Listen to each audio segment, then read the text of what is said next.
This is the story of how I found a USB drive of my wife getting fucked by her lover. I exposed her and completely ruined her life. I never thought I'd be writing something like this. My wife, Claire, and I have been married for 10 years. We've had a good life together, or at least that's what I believed.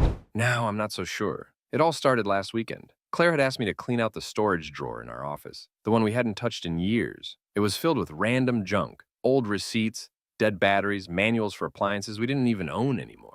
As I dug through the mess, I found a small USB drive tucked under some old papers. What's this? I muttered to myself. It didn't look familiar, but it was labeled with Claire's handwriting. Work projects. I thought about tossing it back in the drawer, but curiosity got the better of me. I plugged it into my laptop, expecting to see spreadsheets or presentations from her job. Instead, there were folders with vague names like vacation and personal. One of the folders caught my eye. It was called Memories. I opened it, and inside were dozens of photos and videos. Most of them were harmless. Shots from our wedding, vacations, family gatherings. But then I saw it. A photo of Claire. She was sitting on the edge of a hotel bed, smiling in a way that felt different. She wasn't looking at the camera. She was looking at someone off screen. There was a bottle of wine on the nightstand and a man's jacket draped over the chair in the background. The timestamp on the photo wasn't from years ago. It was from last month. My chest tightened. Claire had told me she was on a work trip during that time. She'd even called me from the hotel to say goodnight. I remember joking about how busy her schedule seemed, and she laughed, telling me not to worry. But this photo didn't look like work.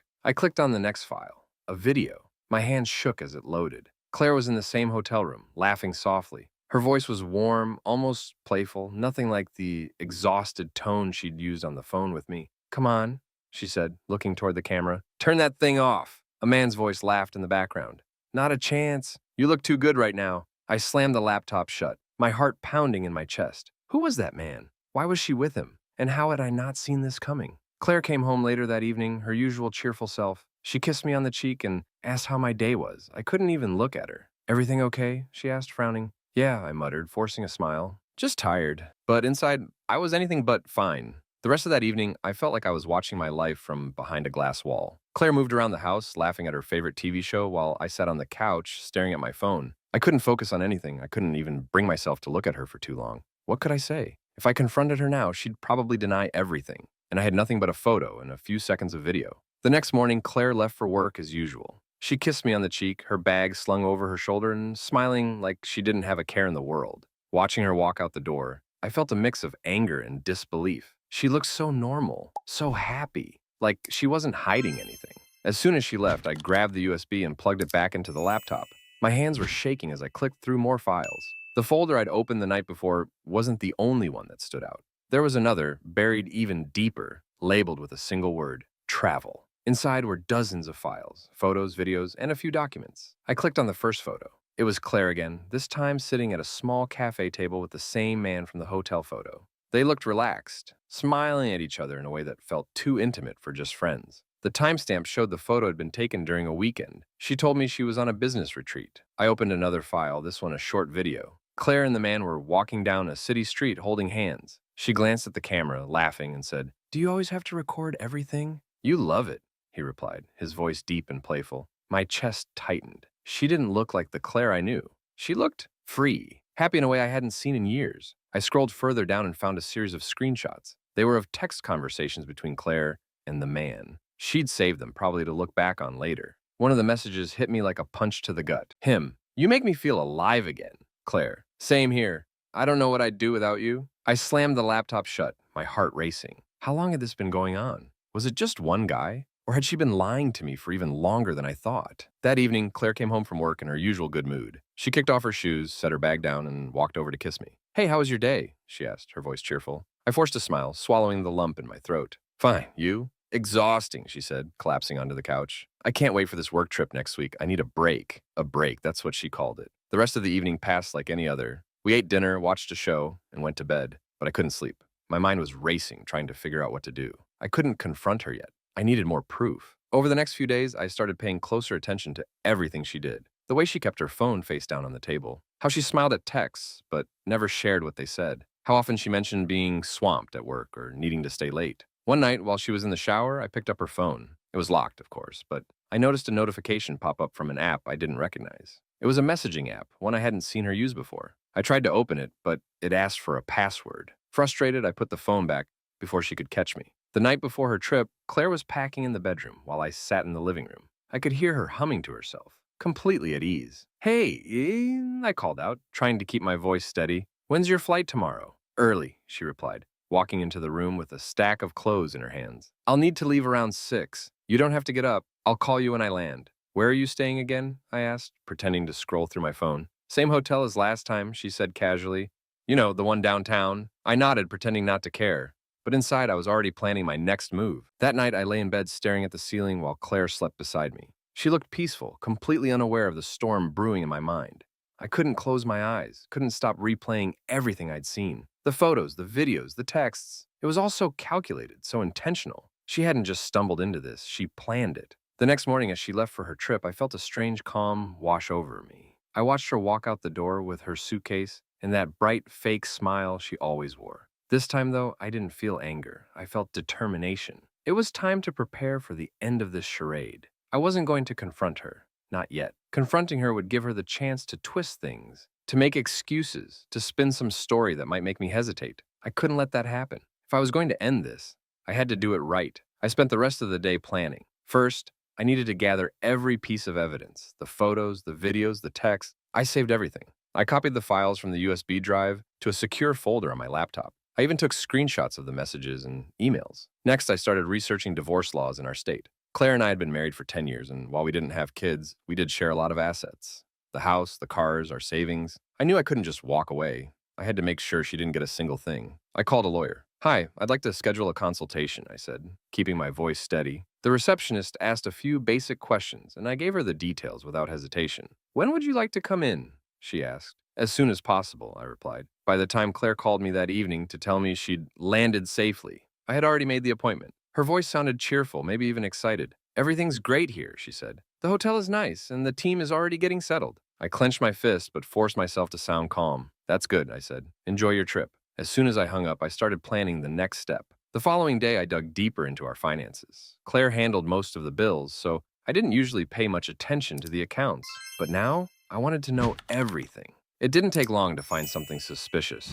There were multiple charges for expensive restaurants, hotel bookings, even a boutique jewelry store, all from the last 6 months. She hadn't bought me any jewelry. I printed out the statements and added them to my growing pile of evidence. By the end of the week, I felt like I was piecing together a puzzle. Every receipt, every charge, every lie, it all painted a clear picture of who Claire really was. She wasn't just unfaithful, she was ruthless. And now it was my turn to be ruthless too. I didn't just want to end our marriage. I wanted to make sure she walked away with nothing.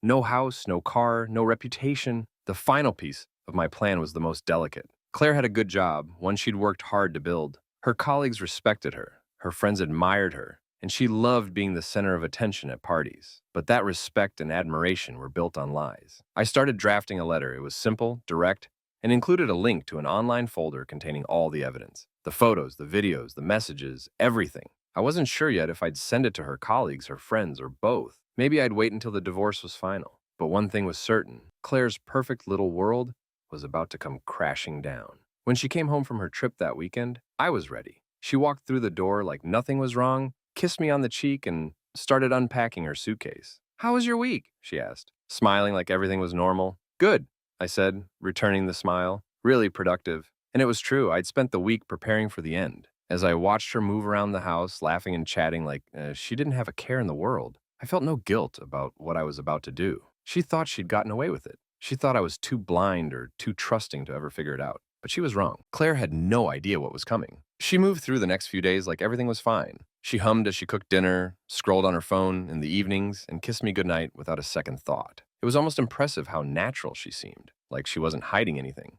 But I knew better. I spent those days refining my plan. My consultation with the lawyer had gone well. He explained how to position myself to get the most out of the divorce, especially with the evidence I'd collected. Adultery wasn't just a betrayal. It could work in my favor legally, especially in terms of property and finances. We focused on the house. It was our biggest asset, and Claire loved it. She decorated every corner, spent months picking out furniture, and hosted countless parties here. Losing it would devastate her. "File for divorce first," my lawyer had said. "Get ahead of her. If you wait, she could take the offensive and make things messy." I was ready to follow his advice. but I needed to tie up a few loose ends first. The night before I planned to file, I noticed Claire's phone left charging on the counter. It was unlocked, probably by accident. My heart pounded as I picked it up. I navigated to the messaging app I'd seen a notification for earlier. Sure enough, there were conversations with someone named Mark. It didn't take long to confirm it was him, the man from the photos and videos. Their messages were sickening. Mark: can't stop thinking about last weekend.